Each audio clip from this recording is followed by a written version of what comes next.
والسلام على رسول الله صلى الله عليه وسلم إن الحمد لله نحمده ونستعينه ونستغفره ونعوذ بالله من شرور أنفسنا ومن سيئات أعمالنا من يهده الله فهو المهتد ومن يضلل فلن تجد له ولي مرشدا وأشهد أن لا إله إلا الله وحده لا شريك له وأشهد أن محمدا عبده ورسوله صلى الله عليه وعلى آله وأصحابه وتابعين لهم بإحسان إلى يوم الدين وبعد. Donc avant de commencer le cours en thérapie, à savoir celui sur l'illustration du trauma par une relation de couple, dans quel cas de figure on peut être traumatisé par une relation amoureuse, donc qui sera une illustration des trois cours qu'on a donnés précédemment, à savoir sur le trauma, sur le mal et la souffrance, et sur le dernier cours, la toxicité. Avant de rentrer dans le sujet, Inch'Allah, je vais vous prendre une demi-heure, si vous me le permettez, pour parler du cadre, de l'importance du cadre intellectuel. Hein, c'est le fruit d'une réflexion que j'ai eue ce week-end, à partir d'une rencontre que j'ai eue vendredi, d'un frère qui m'a interpellé dans un parc ici dans le 93, et avec lequel j'ai discuté sur l'islam d'une manière générale. Et ça m'a donné à réfléchir. Et juste hier, il y a une mise en garde qui est sortie contre moi. Et donc, dans le prolongement de cette mise en garde-là, je vais rebondir.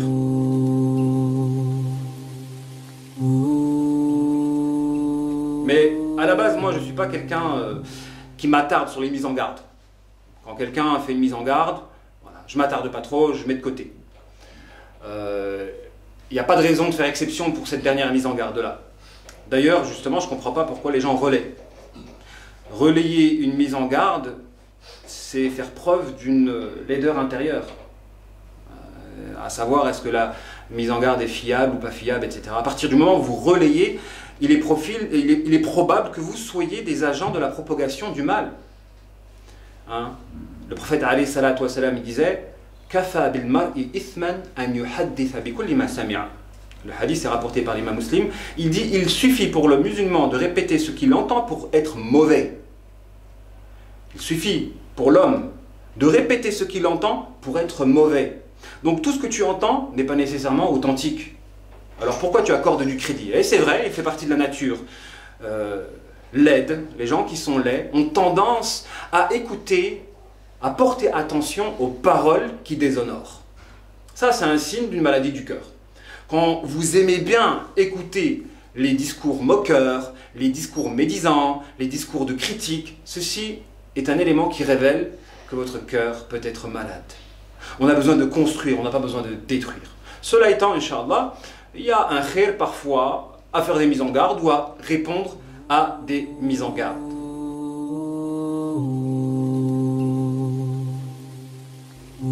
Parce que justement, ce week-end-là,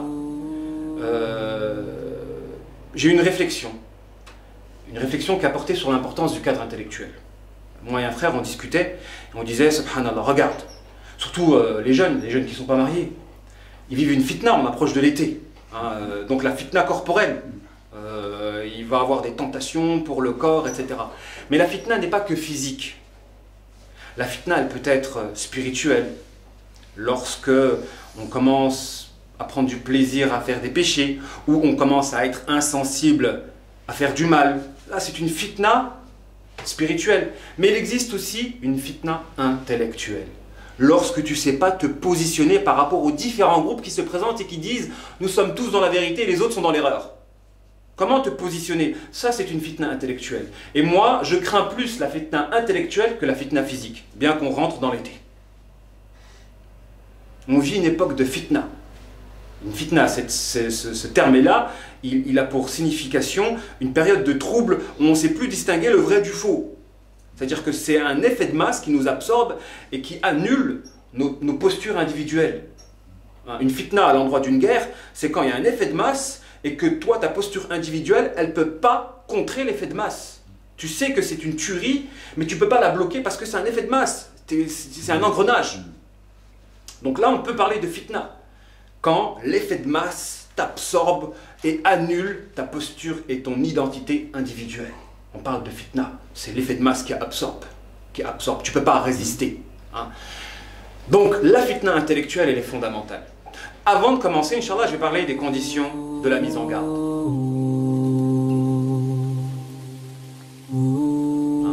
Quand on fait une mise en garde, il y a des conditions. La mise en garde, elle n'est pas absolument mauvaise.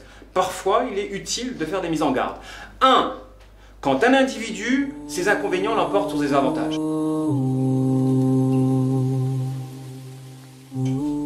Quand les inconvénients d'une personne l'emportent sur ses avantages, il est utile de faire une mise en garde. Maintenant, il faut savoir jauger. À partir de quel moment les inconvénients d'une personne l'emportent sur ses avantages? Ça, c'est le critère numéro 1. Ou d'un groupe. Je parle d'un individu ou d'un groupe. Lorsque dans un groupe, il y a plus d'inconvénients que d'avantages, il y a plus d'égarements que de guidés, il y a plus de défauts que de qualités, il est utile de mettre en garde sur tel groupe. Parce qu'il est nocif.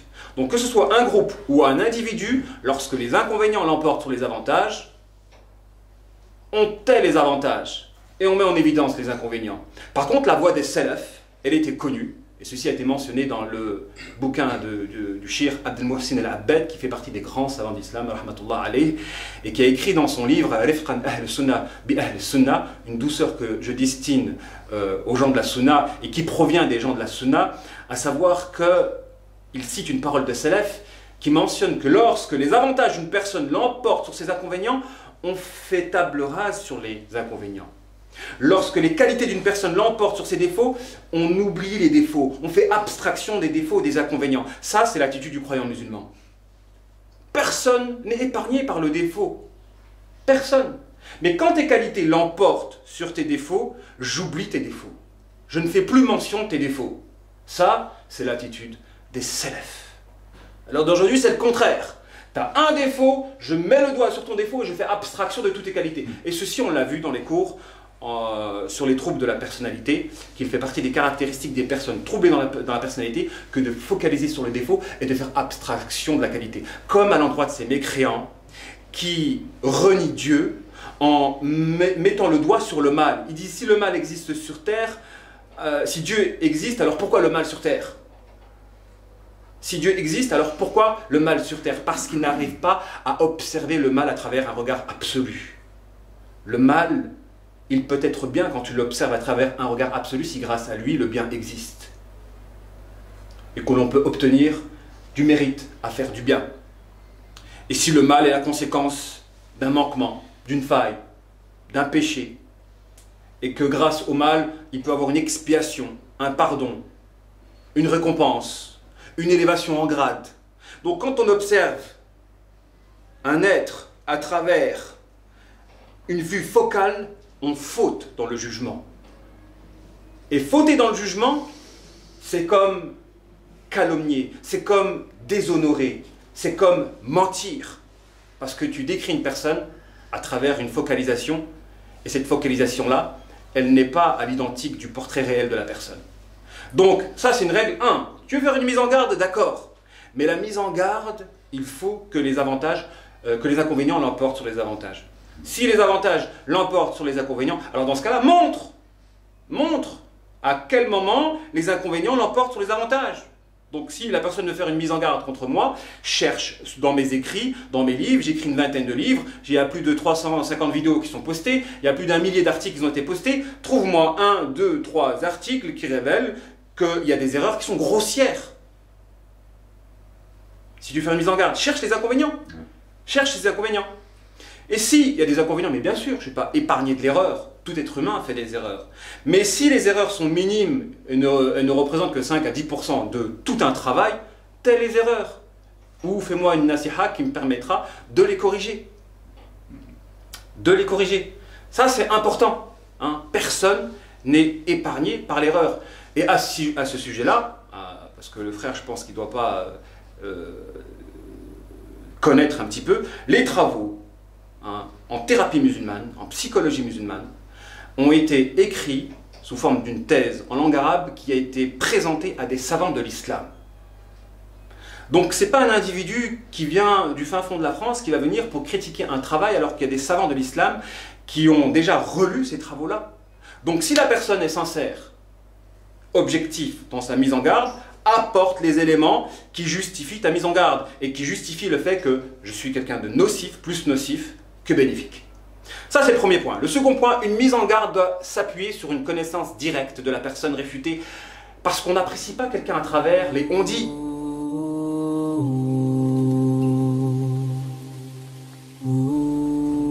Voilà, le colportage, c'est un péché. Le prophète alayhi salatu wa salam, il dit dans un hadith que rapporte l'imam Bukhari, la yadkhulul jannata qatat, ne rentrera pas au paradis le semeur de zizanie, celui qui rapporte des propos et qui les dit à d'autres personnes pour que les gens soient en conflit. Ces gens-là, ils ne rentreront pas au paradis. De la même manière que le médisant ne rentrera pas au paradis. Dans une autre version du hadith, la yadkhulul jannata namam, le médisant. Et ces hadiths sont authentiques. Donc le colportage est un péché. On n'apprécie pas une personne à travers ce que les autres peuvent dire. Quand tu cherches à connaître quelqu'un, tâche de t'enquérir toi-même de cette personne, en allant directement vers cette personne. Ou en essayant de lire directement de ses écrits, en les comprenant bien, en aspirant à bien les comprendre, parce que extraire une parole du contexte, c'est encore fausser. On peut faire tout dire à une personne. On peut faire tout dire à une personne. Même le Coran, on peut lui faire dire de la mécréance. Si je m'arrête à ça, maudits soient ceux qui prient.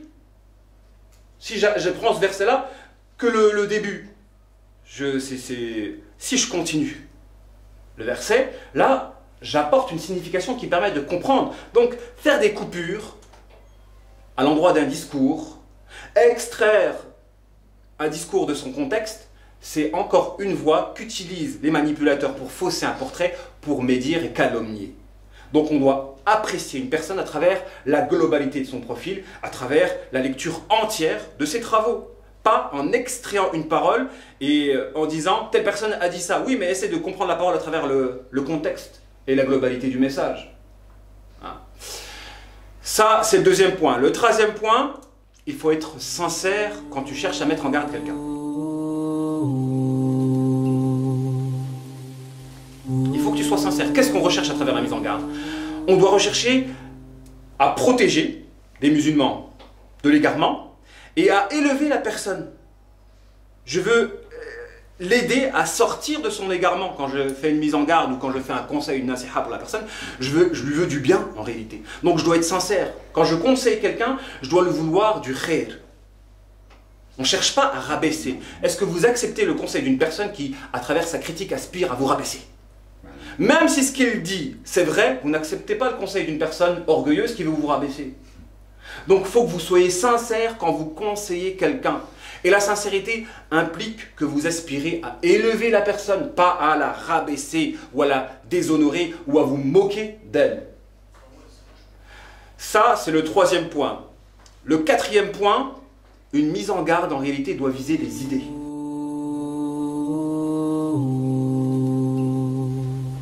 Dans le prolongement, une mise en garde, elle doit viser des idées, elle ne doit jamais viser l'individu, la personne. Dans son identité propre, dans sa vie personnelle. Une mise en garde doit viser les idées. Parce que généralement, les gens qui s'attaquent à la personne, c'est parce qu'ils n'ont pas eu d'argument. Les gens qui s'attaquent à la personne, c'est parce qu'ils n'ont pas eu d'argument. Et quand tu n'as pas d'argument, bah, tu t'attaques à l'individu. Tu vas même t'attaquer à des défauts physiques. Ouais, sa main elle est comme ça, sa barbe elle est comme ça, etc. Pourquoi?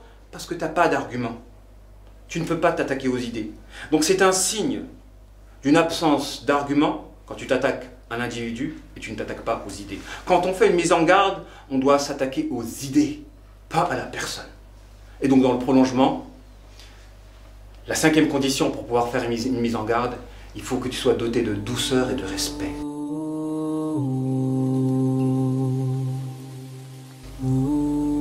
C'est dans le prolongement.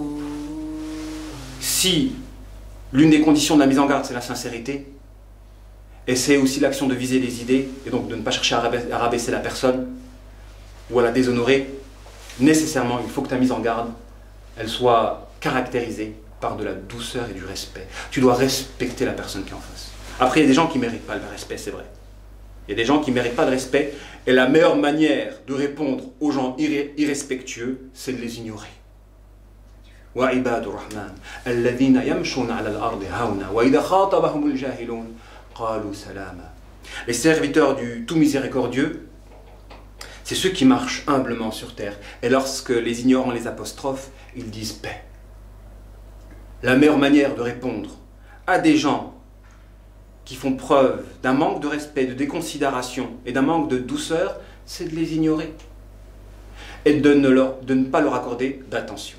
Ça, c'était par rapport aux conditions de la mise en garde. Hein, parce qu'il y a des gens qui font de la mise en garde, et c'est même les caractéristiques d'un courant égaré que de faire de la mise en garde pour de la mise en garde. Et vous risquez d'être malade. Les gens qui sont dans ce courant-là, ils sont malades, et les gens qui écoutent, ils sont aussi malades. Comme je l'ai dit en introduction, jouir d'écouter des paroles moquantes, blessantes, déshonorantes est un signe que vous êtes malade, que votre cœur est malade. Le croyant musulman, il a le devoir de défendre l'honneur de son prochain. Ça doit être une règle. L'honneur du croyant, il est sacré.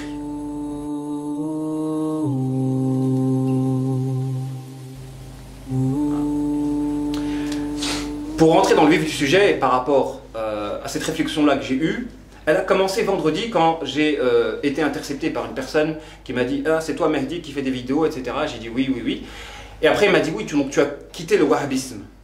Tu vois, tu as quitté le wahhabisme, c'est bien, etc. » Bon, après j'ai remis les points sur les i, où j'ai essayé de mettre en évidence la différence qu'il y avait entre la salafia et le wahhabisme, qui peut être un courant influencé par les caractéristiques géographiques, par le caractère géographique des gens qui habitent dans le Nejd, qui peuvent se distinguer des autres arabes au niveau du tempérament, du caractère, et que ça peut déteindre sur un mouvement. Mais l'idéologie en soi, non, je suis profondément salafi dans le sens où, pour moi, ne compte que le kitab et la sunna, et qu'il faut revenir aux sources.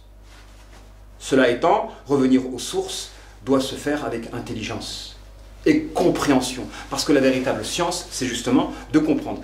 Bref, j'ai parlé avec cette personne-là qui dit, il a tellement été déçu des salafis, en disant que c'est une secte, des wahhabites, etc., qu'il a quitté ce mouvement-là. Et quand j'ai discuté avec lui, j'ai constaté qu'il a quitté la salafia, ou le pseudo-salafisme, parce que le pseudo-salafisme, donc ce courant de pensée qui se dit salafi, mais qui n'ont rien à voir avec la salafia, et qui axe sur la mise en garde, la mise en quarantaine et la focalisation sur le défaut. Et d'ailleurs, la majorité des savants, et des grands savants d'islam, et d'Arabie aussi, que ce soit Bakr Abu Zaïd, rahmatullah alayhi, Cheikh Jibril, rahmatullah alayhi, Cheikh Shankiti, Cheikh Abdel Mohsin al-Abbad, bref, une grande majorité des savants, et des grands savants d'islam, et d'Arabie en plus, les ont condamnés, en passant par Cheikh Uthaymin. Donc, il dit qu'il y a une différence entre le salafisme et le hizb salafi. Le hizb salafi, c'est ceux qui font de l'alliance et du désaveu à travers leur groupe. T'es avec nous, ok, t'es pas avec nous. Et ils ont des caractéristiques propres à eux, qui sont réfutables. C'est-à-dire on peut les réfuter à l'endroit de leur position vis-à-vis de la politique, du gouverneur, etc., etc.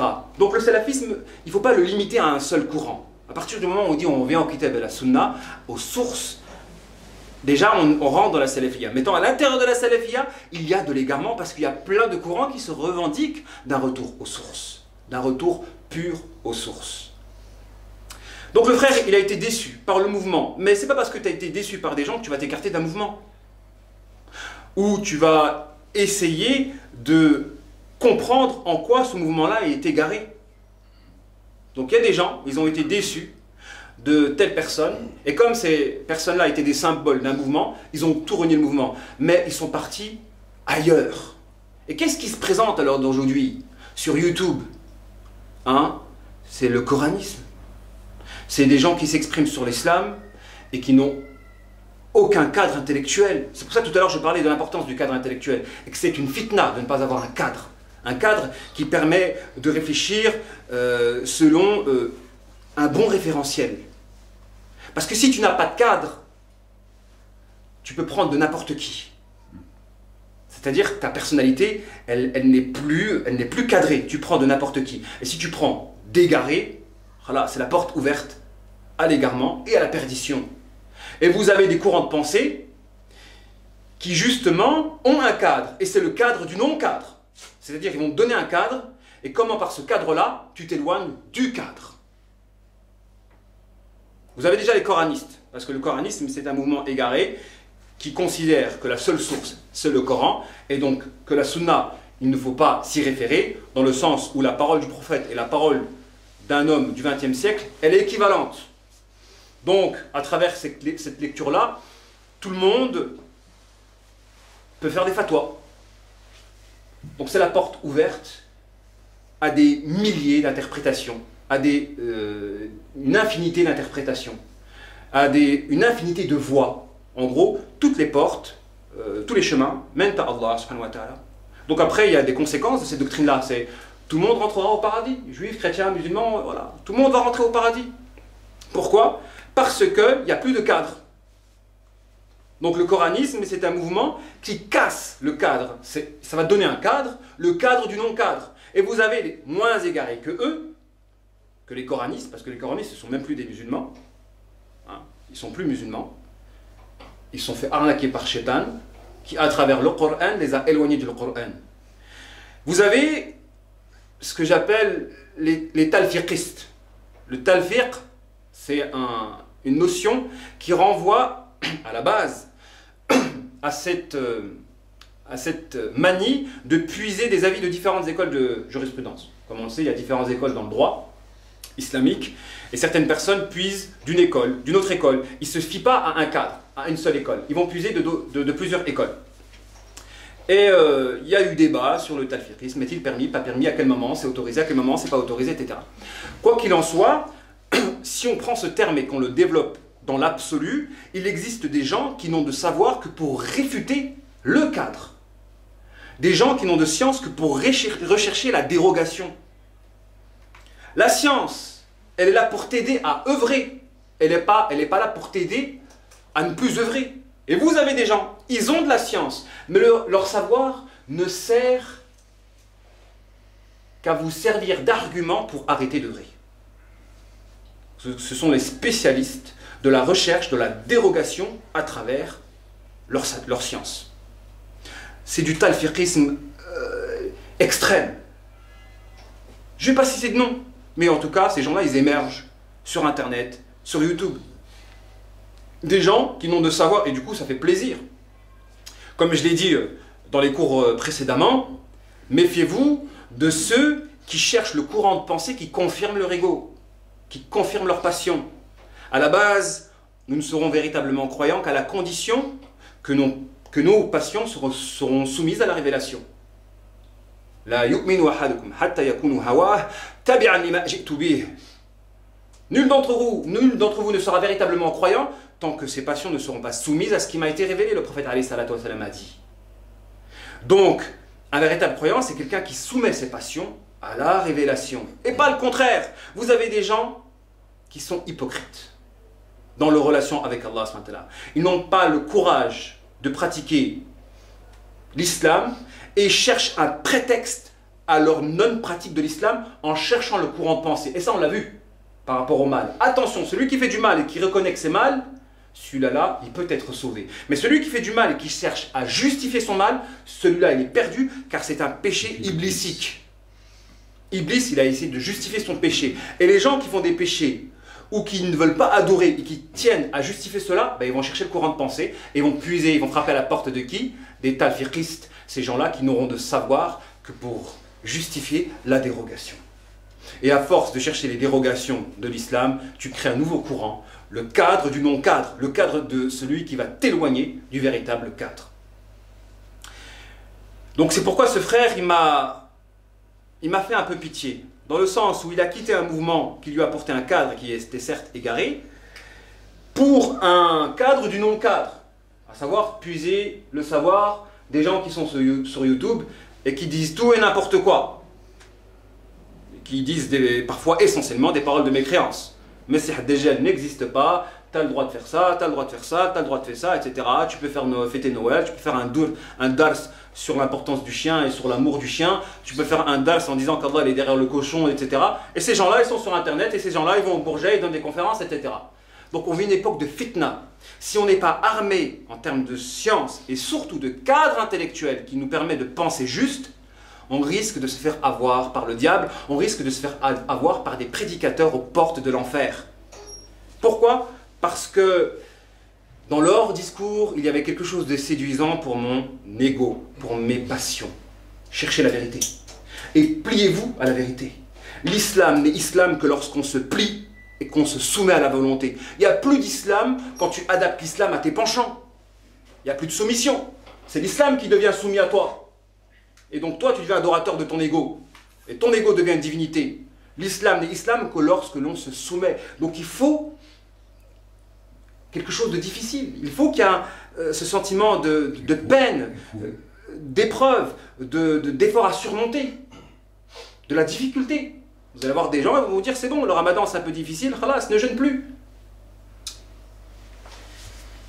Donc c'est l'époque dans laquelle on se trouve et c'est une fitna intellectuelle.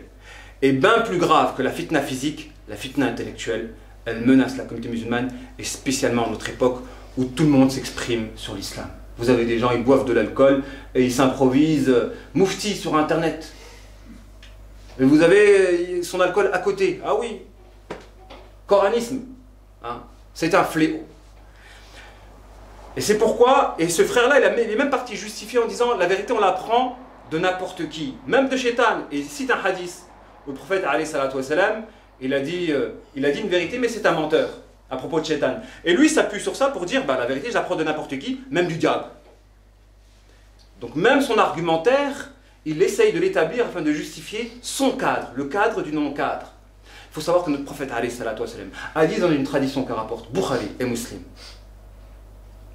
Man ahdasa fi amrina hada ma laysa minhu fa huwa rad. Celui qui fait quelque chose de contraire à notre religion, qui innove, on rejette tout ce qu'il fait. À partir du moment où il y a quelqu'un, c'est le tawhid, le critère à la base. Dans une autre version, rapportée par Muslim, Man amila amalan laysa alayhi amruna fa huwa rad. Celui qui œuvre d'une œuvre qui n'est pas en conformité avec notre affaire, on rejette tout. En réalité, le critère qui nous permet de savoir quand est-ce que l'on doit tout rejeter ou pas, c'est le tawhid. Est-ce que la personne, dans son agissement, elle va dans le sens de l'affaire du prophète, qui était le tawhid. Quand vous avez quelqu'un qui va dans le sens du tawhid et qui n'est pas absolument dans la vérité, on peut prendre des paroles, des propos de lui. Mais quand il y a quelqu'un qui, dans son affaire, s'oppose au tawhid, on rejette tout, même s'il y a du bien. Parce que c'est par le bien qui va t'emmener dans son égarement. Donc, cette personne-là, elle s'est fait arnaquer par Iblis dans son argumentaire. Donc,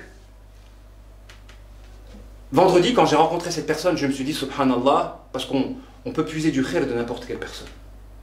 Cette personne-là, elle est venue en me disant, est-ce que tu as quitté le wahhabisme? Voilà, j'écoute telle personne sur internet, coranisme, ça c'est permis, ça c'est pas permis, etc. J'ai éprouvé de la pitié et ça m'a renvoyé à moi-même, à savoir l'importance d'enseigner un cadre intellectuel à des gens, aux croyants musulmans. Quel est mon cadre? Ça peut me renvoyer à moi-même, la personne, quel est mon cadre, moi, intellectuel? Pour pouvoir connaître quelqu'un, on lui pose des questions. C'est quoi ton cadre intellectuel? Quelles sont tes références? Quel est ton parcours? Et c'est pourquoi, certes, le mouvement salafi, parce que bon, la mise en garde qui a été faite contre moi, c'était un salafi, je dirais un pseudo-salafi. Mais je ne vais pas mettre en garde contre lui. Au contraire, c'est une personne, je vais essayer de lui répondre avec amour, douceur et respect. Amour, douceur et respect. Parce qu'il n'a pas dit que des bêtises, il y a des vérités dans son discours. Je le reconnais, dans le discours de celui qui a fait une mise en garde contre moi, il y a des vérités. Mais s'il y a possibilité de s'entraider pour pouvoir rectifier la chose, comme je l'ai dit tout à l'heure, les différentes conditions de la mise en garde, ça peut être un bien pour tout le monde. Donc,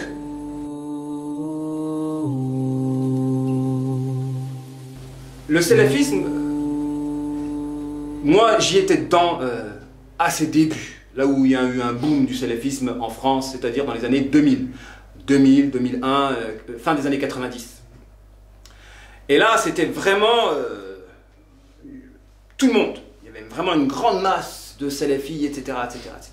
Ensuite, ce mouvement-là, voilà. Alors d'aujourd'hui, malheureusement, les musulmans, ils vivent l'islam comme une mode. Vous n'avez pas remarqué? L'islam, c'est une mode. Et même les mouvements islamiques, c'est des modes. C'est tablir, tout le monde est dans tablir. C'est salafi, tout le monde est salafi. C'est les medhab, tout le monde rentre dans les medhab. Et pareil dans l'engagement associatif. La mode, à un moment donné, c'est le lavage mortuaire. Un autre coup, c'est les maraudes. Un autre coup, c'est les hijamas. Voilà.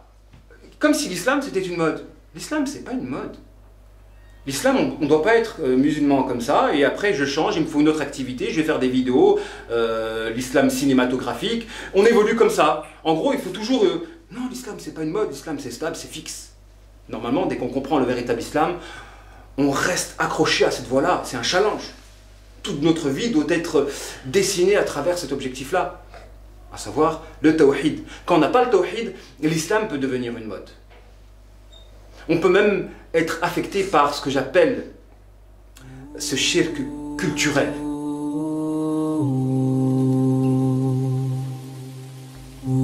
Qu'est-ce que le shirk culturel? C'est une notion que j'ai mis en évidence à l'endroit du tawhid culturel et qui a été revue même par des savants. C'est-à-dire même les savants n'ont pas réfuté ce concept que j'ai mis en avant, à savoir le concept du tawhid culturel. Vous avez des musulmans alors d'aujourd'hui qui pensent qu'en dehors de l'islam, il existe des vérités à même de nous améliorer. Et qui vont rechercher chez des auteurs non musulmans des vérités à même de les améliorer, que ce soit dans le développement personnel, que ce soit dans le cerveau, dans ci, dans ça. Ils vont chercher ailleurs, chez des non musulmans, ou des non pratiquants. Et ceci les pousse à imiter. Et quand tu imites quelqu'un d'extérieur à la Ummah, il va avoir un complexe d'infériorité qui va naître en toi. Et imiter un peuple est illicite. Le minimum, c'est illicite. L'apparent du hadith, c'est le kufr. Man tashabbaha biqawmin fahuwa minhum. Ibn Taymiyyah rahmatullah alayhi disait le minimum de ce hadith, c'est la mécréance. Mais nous interpréterons ce hadith en disant qu'il est... Alors, le minimum de ce hadith, c'est l'interdiction. Et le pire, c'est le kufr. Le pire, c'est le kufr. Donc je rectifie. Et vous avez des gens qui sont affectés par cette faille au niveau de la culture et qui pensent qu'en dehors de l'islam, il existe des vérités à même de nous améliorer et qui vont puiser ailleurs. Et ça, c'est un fléau. Pourquoi? Parce que nous avons des musulmans qui ne sont pas aguerris à l'endroit de la notion du tawhid. Et c'est la base des bases. Et c'est à partir de cette notion-là qu'on distingue une personne qui est dans la vérité, qu'on distingue une personne qui est dans la fausseté. Donc ce mouvement salafi, qui a vu le jour dans les années 2000, il a attiré énormément de gens. Cela étant, les composants de ce mouvement-là, malheureusement, étaient caractérisés par des défauts de caractère. Et même ce mouvement-là, il était sectaire. Il était axé autour de la mise en garde, de la focalisation sur les défauts et de la mise en quarantaine. Et vous avez des savants d'islam qui les ont réfutés. Personne n'est épargné de l'erreur. Si je décris une personne à travers ses erreurs, je suis injuste. Et à ce sujet-là, Bakr Abu Zayd, rahmatullah alayhi, qui est un grand savant d'islam, il a réfuté le cheikh Rabi' al-Madkhali. Quand le cheikh Rabi' al-Madkhali, il a attaqué Saïd Qutb à l'endroit de ses erreurs dans son tafsir, fi dhilal al-Qur'an, il a dit personne n'est épargné par l'erreur. Si maintenant je cherche les erreurs des savants, alors dans ce cas-là, je vais critiquer aussi Ibn Qayyim al-Jawziyya, rahmatullah alayhi. Dans son livre Ar-Ruh, il a commis des erreurs.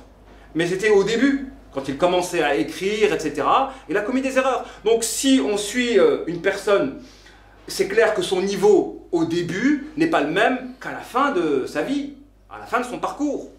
Donc si on s'arrête sur les erreurs d'un individu et qu'on fait un gros plan sur ses erreurs, on triche, on est injuste dans la description.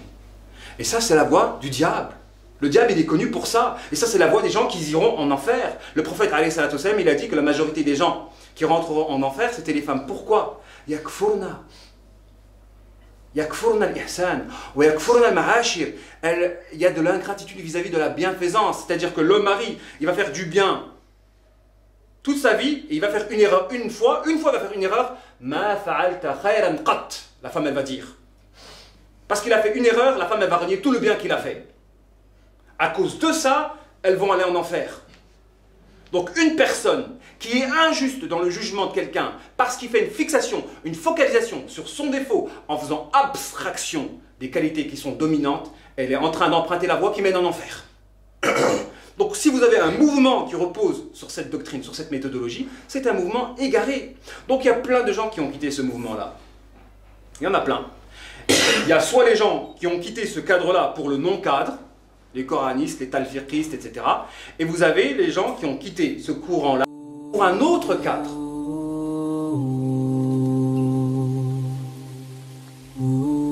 Les madahib, les écoles de jurisprudence, c'est revenu à la mode.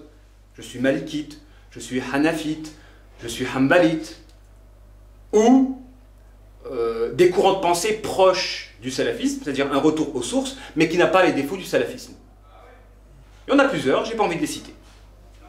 C'est-à-dire comme l'islam politique, etc. C'est du salafisme, il y a un retour aux sources, mais il y a de l'islah, il y a du réformisme, il y a de la politique, il y a de la lutte. Donc il y a des gens qui ont quitté la salafia pour une autre forme de salafia ou pour un autre cadre intellectuel. Et ça m'a donné à réfléchir. Et ça, c'est une réflexion, je ne pourrais pas la clôturer aujourd'hui, être exhaustif sur le sujet aujourd'hui, je ne pourrais pas, mais ça mérite réflexion afin de pouvoir savoir quel est le cadre authentique que l'on doit adopter pour cheminer dans la voie droite. Le prophète, alayhi salatu wassalam, il est venu avec un islam simple, très simple. Le prophète, alayhi salatu wassalam, il est venu avec un islam simple. Et ensuite, après sa mort, une génération après, 2 générations après, sont apparus des savants qui ont développé des disciplines comme le hadith, comme la jurisprudence, comme la croyance. Donc il y a eu comme une complexification du savoir, comme une théorisation du savoir, comme une technicité du savoir qui est apparue par les savants. Alors, il y a du bien et il y a du mal. Il y a du bien parce qu'ils permettent aux croyants musulmans d'avoir un cadre par rapport à l'émergence de ces gens du non-cadre, de ces innovateurs, etc. etc. Ça, c'est le point positif. Ces savants-là, ils nous donnent un cadre pour nous protéger du non-cadre ou du cadre de l'égarement. Mais en apportant un cadre, il y a un risque que l'on se perd dans les définitions, dans les règles, dans la complexité et qu'on s'éloigne de l'essence même du message, la simplicité, qui se trouve dans la voie du prophète alayhi salatu wassalam. Sur les 124 000 compagnons, combien étaient habilités à faire des fatwas? Très peu. Très peu. 120, 124 compagnons? Hein? Une vingtaine? Très peu de compagnons étaient habilités à faire des fatwas. L'écrasante majorité des compagnons, plus de 95%, étaient des personnes ordinaires. Et pour la plupart, qui ne savaient ni lire ni écrire. Dans la technicité, dans la complexification du savoir, il y a une entorse à l'endroit de la pureté du message. La voie authentique, et je le dis, et à titre d'argumentation, les gens se sont perdus dans le savoir de forme au détriment du savoir de profondeur. Et à titre d'illustration, on a l'imam Hassan al-Basri qui disait à propos de ces récitateurs, parce que alors des gens, les gens ils vont focaliser sur la forme au détriment du front. Et l'argument, c'est que les gens vont focaliser sur le tajwid au détriment du tawhid, au détriment de la compréhension du Coran. Ils vont axer sur la récitation, la forme, la sonorité, la beauté de la lecture au détriment du sens. Et à ce sujet-là, l'imam Hassan al-Basri, rahmatullahu alayhi, disait « Inna ahadakum yaqul qara'tu al-Qur'an wa ma asqattu minhu harfa » Parmi vous, il y a des gens qui disent « J'ai lu le Coran et je n'ai omis aucune lettre. » Aucune lettre. « Wallahi laqad asqatahu kullah » Par Allah, il a omis le Coran en entier. Wallahi, wallahi, ma ha'ula'i al-qura, wa la ulama, wa la hukama. Ces gens-là ne sont pas des récitateurs, ce ne sont pas des savants et ce ne sont pas des personnes sages. Mata kanat al-qura taqul mithlu hada. Depuis quand les récitateurs disent de tels propos? Inna Allah azza wa jal yaqul Inna sanulqi alayka qawlan thaqila. Yuridu jalla thana'uh al-amal bihi. Qu'est-ce que Allah subhanahu wa ta'ala veut à travers cette parole-là? On va te révéler une parole lourde, le Coran. Qu'est-ce que Allah veut? Qu'on œuvre dans le sens du Coran. Yaqulu subhanallah wa ta'ala فَإِذَا قَرَأْنَاهُ فَاتَّبِعْ قُرْآنَهُ. Quand on te récite le Coran, suis le Coran. Ayyu halil halalah wa harrim haramah. Rends licite ce qui est licite dans le Coran. Rends illicite ce qui est illicite dans le Coran. C'est ça, qu'œuvrer dans le sens du Coran. وَلَقَدْ تُوَفِّي رسول الله صلى الله عليه وسلم وما استكمل حفظ القرآن من الصحابة رضوان الله تعالى عليهم إلا النفر القليل استعظاما له. Et il termine, Hassan al-Basri, en disant que notre prophète alayhi salatu wa salam est mort et n'a complété la mémorisation entière du Coran qu'un nombre infime de compagnons par respect pour le Coran lui-même. C'est une innovation que de prendre le Coran d'un coup, d'une seule traite. Les gens, ils se focalisent sur la mémorisation. Combien de Hafid Qur'an j'ai connu moi, et qui ne font pas la prière, et qui vont voir des prostituées, etc. etc. J'en ai connu énormément. C'est pas parce que tu connais le Coran que tu es un représentant du Coran. Il faut que le Coran soit visible dans ton comportement. Le prophète alayhi salatu wa salam, on le décrivait de quelle manière? Kana Qur'an yamshi ala dhahri al-ard. Kana Qur'an yamshi ala dhahri al-ard. C'était un Coran qui marchait à la surface de la terre, dans le sens où son comportement était le Coran. Donc vous avez des gens lors d'aujourd'hui, ils axent sur la forme et négligent le fond. Le fond, c'est le caractère, c'est le comportement, c'est le sens. La forme, c'est la complexification, c'est le savoir, c'est la technicité, c'est les règles, c'est les documents, c'est les bouquins, c'est tout ça. Il y a un avantage à étudier si grâce à la science, on se fixe un cadre qui nous permette de nous protéger de tous ces cadres égarés ou du non-cadre, de ce libertinage intellectuel. Donc à ce niveau-là, les savants, ils ont été d'un grand avantage. Mais il y a un inconvénient. L'inconvénient, c'est qu'on se perd dans la technicité au détriment de l'essence.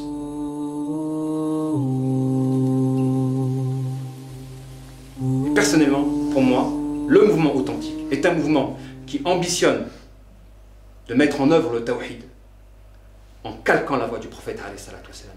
Et c'est pourquoi on a besoin de revenir à un véritable salafisme. On a besoin de sauver la salafiyya. Parce qu'en réalité, la vérité se trouve dans le retour au kitab et à la sunna. Mais le véritable retour au kitab et à la sunna, c'est-à-dire au tawhid, le tawhid à l'époque du prophète alayhi salatu wa salam, et en suivant l'exemple du prophète. On suit l'exemple du prophète. Un savant n'est savant que lorsqu'il te permet de revenir au prophète. Quand le savant fait écran entre toi et le prophète par son savoir, ce n'est plus un savant. Quelle que soit la quantité de ses connaissances. Un savant n'a le titre de savant qu'à la condition que par son savoir, il te rapproche de la révélation. Mais si toi tu peux accéder directement à la révélation, va. Quand tu ne peux pas accéder, passe par la porte d'un savant qui va t'expliquer la révélation. Mais à la base, nous, on doit suivre uniquement Allah et son prophète. Le Coran et la Sunna. Mon minhaj, c'est ça. Mettre en œuvre le tawhid, et ça mérite discussion. Qu'est-ce qu'on entend par tawhid? Et suivre la voie prophétique. Et ça mérite développement, c'est-à-dire le pragmatisme, loin de la théorisation. On doit vivre notre foi. On ne doit pas la voir dans des textes, dans des bouquins, on doit la ressentir, vivre. Il faut que ce soit chaleureux, il faut que notre cœur y vibre. Il faut que notre islam soit un challenge. Pour moi, c'est ça l'islam. Et c'est vrai qu'il est important de mettre en évidence cette notion de pragmatisme. Et de toute façon, les choses se distinguent par leur contraire. Le pragmatisme ne sera compris que par la compréhension de ce que c'est que la théorisation et en quoi il y a eu des effets néfastes dans cette complexification du savoir. Et c'est pourquoi il y a une parole qui dit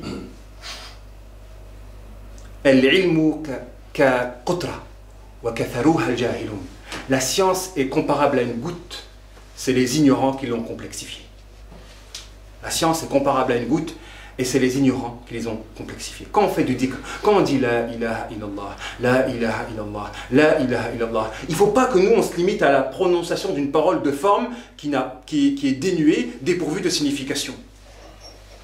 Quand on dit la ilaha illallah, il faut qu'on visualise notre objectif. Pour pas qu'on sombre dans la dépression. Parce que si on est des véritables croyants, si on est de véritables croyants, on peut goûter une dépression quand on ne se rapproche pas de notre but. Ou bien quand on n'a pas de but. Si on n'a pas de but, on peut vivre une dépression. Alors d'aujourd'hui, c'est la cadence de vie parisienne qui donne un sens à la vie des gens. Quand tous tes jours se ressemblent et que tu suis une cadence, c'est ça qui te permet de ne pas rentrer en dépression. Mais si tu es un véritable croyant, ben si tu es loin de l'objectif de mettre en œuvre le tawhid, tu vas souffrir. Et c'est pourquoi quand tu dis la ilaha illallah, tu dois visualiser les objectifs à court et à long terme à l'endroit de la mise en œuvre du tawhid. Pour que tu ne rentres pas dans cette dépression noble, la dépression des gens pieux qui, lorsqu'ils s'éloignent, sont distanciés par rapport à leur objectif, souffrent. Il y a une dépression angélique et une dépression maléfique. Angélique, c'est quand tu t'éloignes de quelque chose de noble, ça te fait souffrir. Et quand tu t'éloignes de quelque chose qui te consume de toxique, si ça te fait souffrir, c'est une dépression maléfique, satanique, ignoble. Le croyant, il peut rentrer en dépression quand il fait un péché ou quand il ne met pas en œuvre le tawhid. Et c'est pourquoi le véritable dhikr, c'est celui qui, lorsque tu répètes la parole de la ilaha illallah, il y a une transformation qui s'opère à l'intérieur de toi-même parce que tu vas être imprégné par le sens, le profond, parce que tu vas visualiser qu'est-ce qu'implique la ilaha illallah. Et pareil, de toute façon, c'est lié. La ilaha illallah et l'istighfar, ils sont liés. Et l'istighfar, c'est demander pardon à l'endroit tes manquements dans l'application du tawhid. Tes manquements dans l'adoration d'Allah subhanahu wa ta'ala. Donc, la ilaha illallah wa l'istighfar. On commence avec la ilaha illallah et on demande pardon à Allah subhanahu wa ta'ala par rapport à nos manquements vis-à-vis de la mise en œuvre de cette parole. Pour clôturer, par rapport à ce frère qui a fait une mise en garde contre moi, moi je ne suis pas partisan de la réfutation ou de la riposte. Voilà, il faut avancer dans la vie. Il y a des choses qui sont plus importantes. Cela étant, je vais essayer de mettre en œuvre une règle importante qu'on va étudier dans le cours qui va suivre, à savoir le traumatisme par la relation amoureuse. C'est qu'on doit toujours riposter au mal par le bien. Le frère il fait une mise en garde, je vais répondre par le bien. Parce que sa mise en garde n'est pas absolument mauvaise. C'est vrai, il dit c'est un hypnotiseur. Je suis un hypnotiseur, les femmes elles sont amoureuses de lui, etc. J'ai des témoignages. J'ai envie de dire, c'est vrai, il n'a pas tort. D'ailleurs, à titre, pour faire un petit hors-sujet, il y a un fossé entre une personne virtuelle et une personne réelle. Ne vous arrêtez pas à une personnalité que l'on connaît à travers YouTube, etc. Parce que ça transcende, ça idéalise. Quand vous regardez quelqu'un sur Internet, vous avez tendance à l'idéaliser. Quand vous revenez le voir, vous voyez que c'est quelqu'un d'ordinaire. Quelqu'un de basique. Il mange, il dort, il fait du sport, il met un survêt, etc. Je ne suis pas différent de vous. Hein? On peut manger le même sandwich ensemble, dormir, ronfler, etc. Donc il y a des gens qui ont tendance à idéaliser. Et si en plus un démon se greffe, ils vont idéaliser et rentrer dans une forme d'érotomanie. Et ça, c'est vrai, c'est un fléau. C'est vrai que c'est un fléau.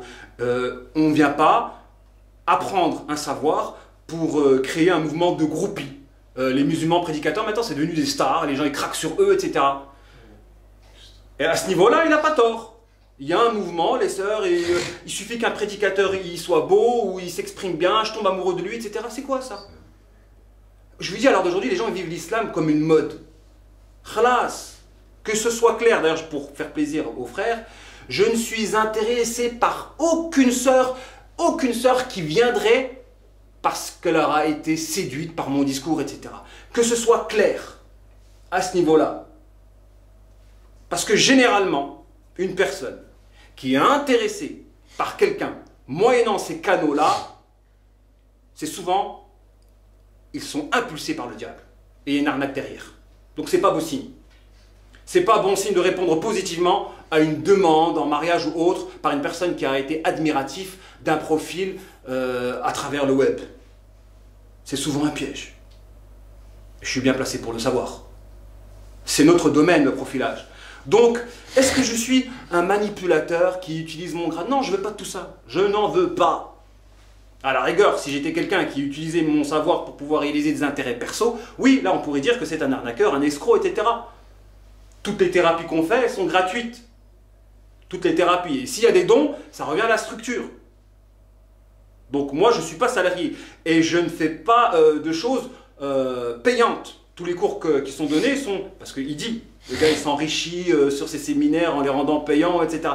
Bon, il commet des erreurs. Mais moi, je veux du réel pour cette personne-là. Franchement, il a fait une réfutation. Je sais pas, je l'aime bien.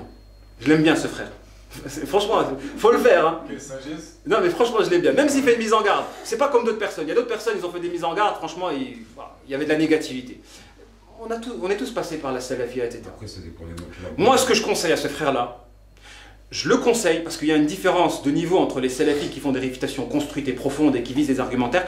Je l'invite à étudier le savoir. Et je lui propose des écoles islamiques qui reposent sur le minhaj salafi avec des savants d'islam qui ont étudié 20 ans et je prends en charge et j'assume son acheminement là-bas, donc dans le Golfe, pour qu'il puisse étudier. C'est ce que je propose aux frères.